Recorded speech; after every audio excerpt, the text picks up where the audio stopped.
Hello, नमस्कार मंडळी. कसे आहात? तर आज मी मस्त क्रंची असे साबुदाणा वडे बनवले आहेत. नॉट नेसेसरी की फक्त उपवासाला साबुदाणा वडे बनवायचे. तर आज मी मस्त ब्रेकफास्टसाठी बनवले आहेत आणि त्यासाठी मी रात्री मस्त साबुदाणा भिजत घातला होता.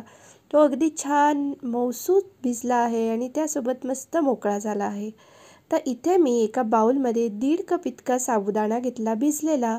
त्यामध्ये पाव कप इतकं मी शेंगदाण्याचं कूट घातलेलं आहे. एक मोठा चमचा हिरवी मिरची बारीक त्याच्यात चिरून घातली किंवा मिक्सरमध्ये वाटून घ्यायची आणि बारीक चिरलेली कोथिंबीर.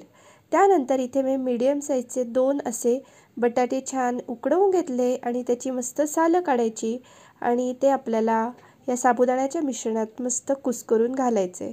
त्यानंतर याच्यात घातलं आहे मी चवीनुसार मीठ आणि जिरा पावडर. जिरा पावडर नसेल तुम्ही अख्खे जिरे घातले तरीही चालेल. आता हे सगळं मिश्रण मस्त मिक्स करून घ्यायचं आणि हवं असल्यास थोडंसं पाणी घालायचं.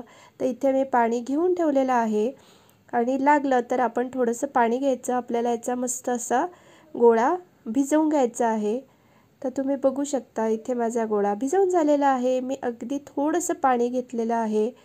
गोळा भिजवून झाल्यानंतर आपल्याला हाताला पाणी लावायचं आणि याचे मस्त असे वडे तयार करून घ्यायचे.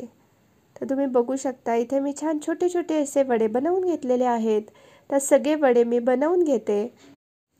वडे करताना ते छानपैकी प्रेस करून घ्यायचे, कारण की आपण डीप फ्राय करताना ते छान फुलतात पुरीसारखे. तर माझे सगळे वडे तयार आहेत आणि तेलही छान तापलेलं आहे. तेल तापल्यानंतर गॅसची फ्लेम मी लो केली आणि त्यानंतरच वडे घातले.